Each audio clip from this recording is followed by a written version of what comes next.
जी।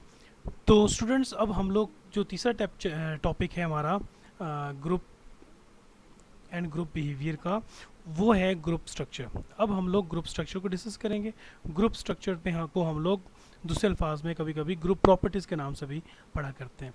ठीक है जी। Group structure या ग्रुप प्रॉपर्टीज़ में हम कहेंगे यहाँ पे तकरीबन 6 के करीब प्रॉपर्टीज़ हैं। ये 6 के करीब जो है वो बेसिकली एट्रीब्यूट्स हैं इसके, जो कि हम लोग डिस्कस करेंगे। एक ग्रुप जो है उसके अंदर सबसे पहले एक चीज़ आएगी जिसे हम कहेंगे रोल्स। फिर दूसरे नंबर पे जो चीज़ पड़ेगी वो होगी नॉर्म्स। फिर कन्फॉर्मिटी, फिर status, systems, group size and group cohesiveness and leadership.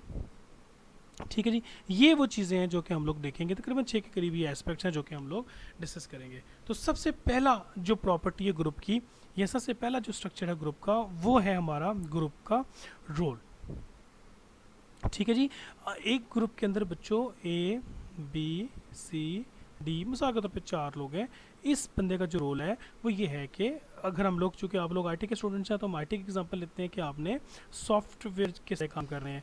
इनको कह देते हैं जी आपने डाटाबेस के सारे काम करने हैं। इनको आपने कहने हैं आपने इंटरनेट या नेटवर्क्स के सारे काम करने हैं।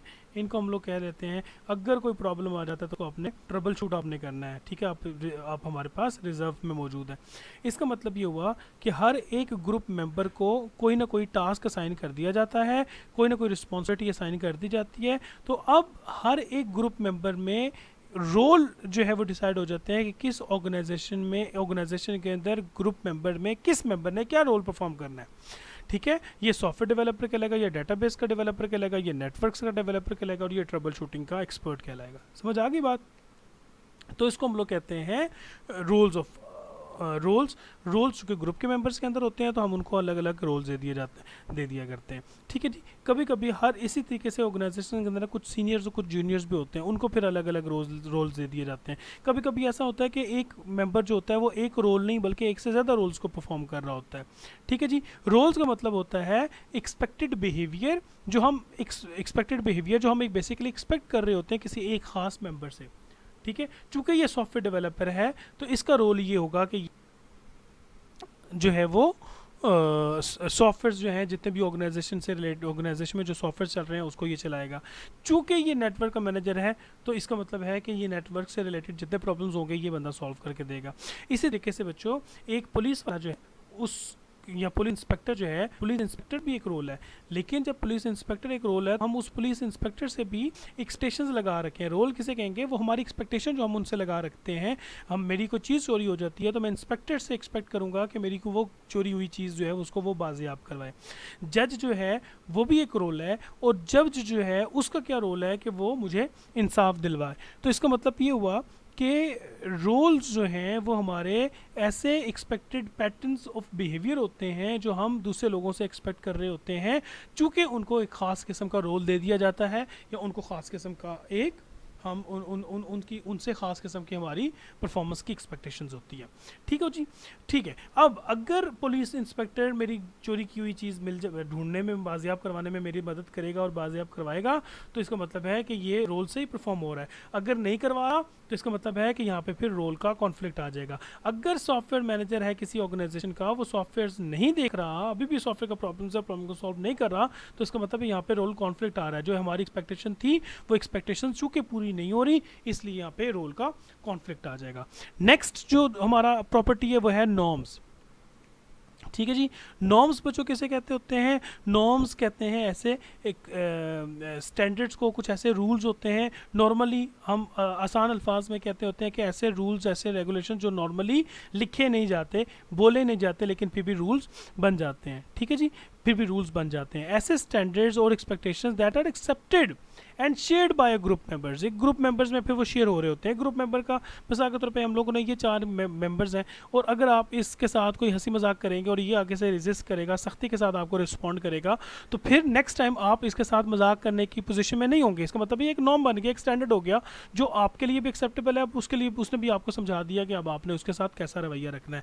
तो ये नॉर्म्स होते हैं जो बेसिकली एक ग्रुप के मेंबर्स जो है वो आपस में शेयर कर रहे होते हैं। Norms dictate things such as work output levels, absenteeism, promptness and the amount of socializing in the job। किस हद तक आप सोशलाइज हो सकते हो, ठीक है, कितना जल्दी जल्दी आपने जवाब देने हैं, क्योंकि किसी ग्रुप में हम बहुत लेट रिस्पॉन्ड करते हैं, लेकिन किसी ग्रुप में फटाफट हमें जल्दी जल्दी में हम लोगों को एक्टिविटीज़ परफॉर्म करनी होती हैं। छुट्टियों के हवाले से भी नॉर्म्स बन जाते हैं। एक ग्रुप जो है उसमें ये होता है कि डिसाइड हो जाता है कि 5-6 मेंबर्स हैं, तो हर मेंबर जो है वो वीक में एक छुट्टी कर सकता है। तो एक दिन एक मेंबर छुट्टी करेगा, दूसरे दिन दूसरा मेंबर, तीसरे दिन तीसरा मेंबर। तो ये एक नॉर्म बन जाता है कि हर रोज़ किसी न किसी एक बंदे ने छुट्टी करनी है। लेकिन एक और ऑर्गेनाइजेशन है जहाँ पे 6 मेंबर्स हैं और वहाँ का नॉर्म्स ऐसे बन चुके हैं कि यहाँ पे हम लोगों ने छुट्टी नहीं करनी। तो इसका मतलब है वो एब्सेंटीज़म बिल्कुल नहीं होती वहाँ पे। क्यों? ठीक है। और एक बंदा अगर छुट्टी करने का दिल भी करेगा तो वो कहेगा नहीं भाई, मेरा तो ग्रुप नॉर्म्स में ही नहीं है कि मैं छुट्टी करूँ, तो इसलिए मैं फजूल में छुट्टी नहीं करूँगा।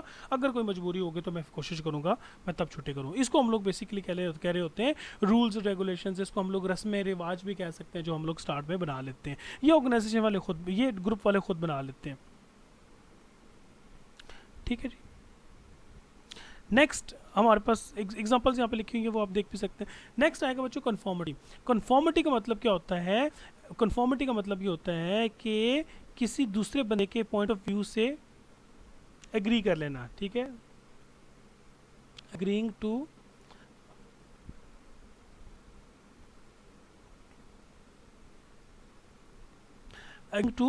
Others view point. दूसरे लोगों का जो व्यू पॉइंट होगा उससे अगर आप अग्री कर लेते हो, अपनी बात को साइड पे रख के, इसमें कहते हैं कन्फॉर्मिटी। ठीक हो गया जी। यानी कि आप एक्सेप्ट कर लेते हो किसी दूसरे बंदे की राय। अगर आप कह रहे हो कि जनाब हम इस तरफ चलना चाह रहे हैं, लेकिन दूसरा बंदा आप कहते हैं हम इस तरफ चलेंगे, और वो आपको फिर आर्ग्यू करता है और आपको समझाता है अपनी दलील दे के, अपने क्या कह सकते हैं उसको, आर्ग्यू करके, और आर्ग्यू करने के बाद वो आपको ऐसे फैक्ट्स एंड फिगर्स बताता है और उसके बाद आपको ऐसे कॉन्सिक्वेंसेस के बारे में पहले से बता देता है, तो फिर आप उससे कन्विंस हो जाते हैं और आप कहते हो कि बिल्कुल ठीक है, मेरी बात गलत है, आपकी बात बिल्कुल ठीक है, मैं आपकी बात को एक्सेप्ट करता हूँ। जब हम किसी दूसरे बंदे की बात को एक्सेप्ट कर लेते हैं, इस अमल को हम कहते हैं कन्फर्म करना। कन्फर्म करने से बड़ा कन्फर्मिटी। ठीक है जी। इसी तरीके से जब बच्चों ग्रुप में काम कर रहे होते हैं, तो 1 2 3 4 5 6 जितने लोग भी काम कर रहे हैं, उन सब ग्रुप मेंबर्स में अगर अपनी अपनी डेढ़ इंच की मस्जिद बना लेंगे तो वो फिर ग्रुप नहीं कहलाएगा। एक बंदा कहेगा हाँ हम लोगों ने इस तरीके से काम करना है, दूसरा बंदा कहेगा नहीं इस तरीके से काम करेगा, वो आर्ग्यू भी करेगा, और उसकी आर्ग्यू के बेस के ऊपर, उसके आर्गूमेंट्स के बेस के ऊपर आप उससे कन्विंस हो जाते हो। आप कहते हो ठीक है भाई, मेरी बात से ज़्यादा, चूँकि इसकी बात ज़्यादा इंपॉर्टेंट है और ज़्यादा फ़ायदामंद है, तो इसलिए मैं अपनी बात, मैं एक स्टेप बैक करता हूँ और मैं इसकी बात मान के इसके साथ चलने को तैयार हूँ। इससे हम कहते हैं कन्फॉर्मिटी। ठीक है। Sometimes group often exerts intense pressure on the individuals to align his or her opinion to conform others opinion. A phenomenon is known as groupthink. ठीक है। ग्रुप थिंक का एक फॉर्मूला, ग्रुप थिंक किसे कहते हैं? Seems to occur when group members hold a positive group image that they want to protect and when the group perceives a collective threat to positive image. ठीक है। ऐसी situation में group think कहलाता है कि जब हम ये कहते हैं कि हम आपस में लड़ाई कर झगड़ा करेंगे तो दूसरे बंदे के ऊपर एक गलत इंप्रेशन पड़ेगा, तो उस गलत इंप्रेशन को अंडू करने के लिए, उसको गलत साबित करने के लिए हम एक दूसरे से कंफर्म करते हैं, चलो यार ये मेरा ग्रुप मेंबर है, मैं इसकी बात मानूंगा। आपस में हम लड़ाई करेंगे लेकिन हम फिर भी यूनाइटेड है। क्यों? क्योंकि इस बंदे ने मुझे बताया है, इस बी ने मुझे कहा है कि मेरा जो आर्ग्यू है वो ज़्यादा बेहतर है। ई कहेगा ठीक है जी, हम बी की बात मानेंगे, और बी की बात को मान के हम लोग कन्फॉर्मिटी कर रहे हैं। ठीक हो गया जी। Because individuals want to be accepted by groups to which they belong to. ठीक है। तो कन्फॉर्मिटी भी एक फैक्टर आता है कि हम लोग चाहते हैं कि दूसरे लोग हम लोगों को एक्सेप्ट करें। ठीक है जी। जब दूसरे लोग भी हमें सबको एक्सेप्ट कर लेते हैं, कन्फॉर्मिटी कहते हैं। नॉर्मली ये जो होता है ये उस वक्त होता है जब एक दो तीन या चार या इससे भी ज़्यादा कभी कभी अलग अलग राय हमारे सामने आ जाती है। तो अलग राय जब हमारे सामने आती है तो हमने किसी एक पॉइंट के ऊपर जब अग्री करना होता है, तो उस वाले से फिर हम लोग चाहते हैं कि जो सबसे बेहतर जिसका आइडिया होगा उसको हम लोग एक्सेप्ट कर लें। ठीक है जी। नेक्स्ट जो हमारे बच्चे बाकी जो प्रॉपर्टीज़ हैं वो हम लोग अगली वीडियो में पढ़ेंगे।